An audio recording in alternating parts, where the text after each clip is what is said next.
这栋房子是位于我们鼓浪屿的漳州路，在民国时代也是一个富人区。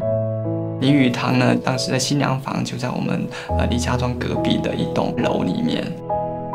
我叫林冲海，我在鼓浪屿已经生活了快30年了，是12岁来的鼓浪屿，父母亲来这边谋生。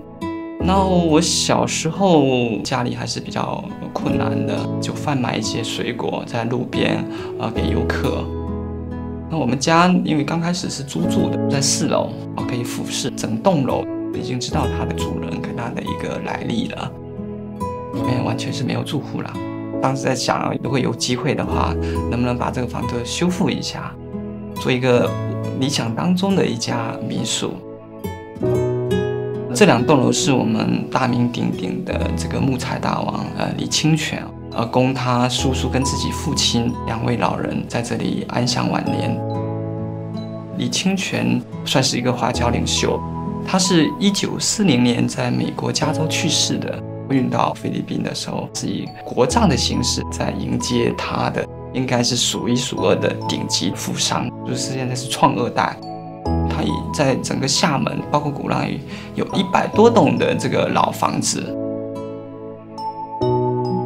这2栋别墅修得也特别的好。父亲主要是居住在2楼，中间一条贯穿前后的长廊，房间被分隔在2侧。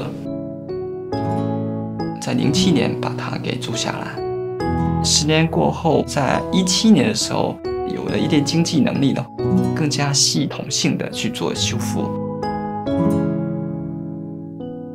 它占地大概有1000平方米，我们花了大概有1000万，主要是花在这个修理房子的这个钱。房子呢是一座典型的殖民地外廊式建筑。整体是西式风格，但它很多细节上面又有着我们中式的一些特别的一些细节。主楼通体采用的一些是清水红砖，那我们当时就在鼓浪屿有搜罗了大概有200块的这种老砖，有替补比较严重的一些东西。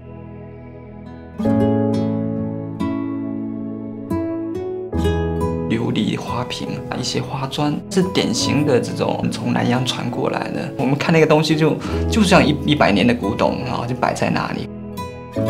中国以前盖个房子就好像我这个房子就要永续的这种精神。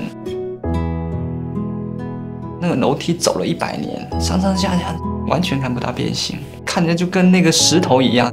因为它是木材大王嘛，当时是选最好的南洋的一些柚木，就整个房间就1块板就过去就可以了。像这种楼梯再保留个200年，我估计也是能保持成那样子，非常的漂亮。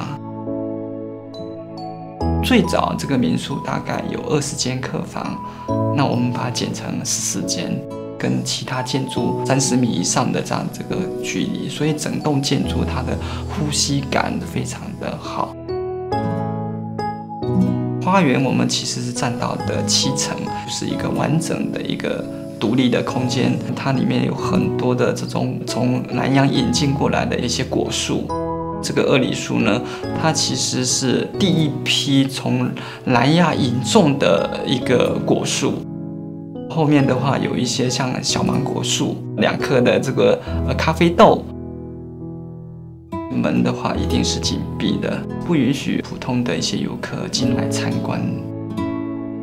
把它使用起来做民宿，既能保护好房子，又能很好的让这个房子有个延续。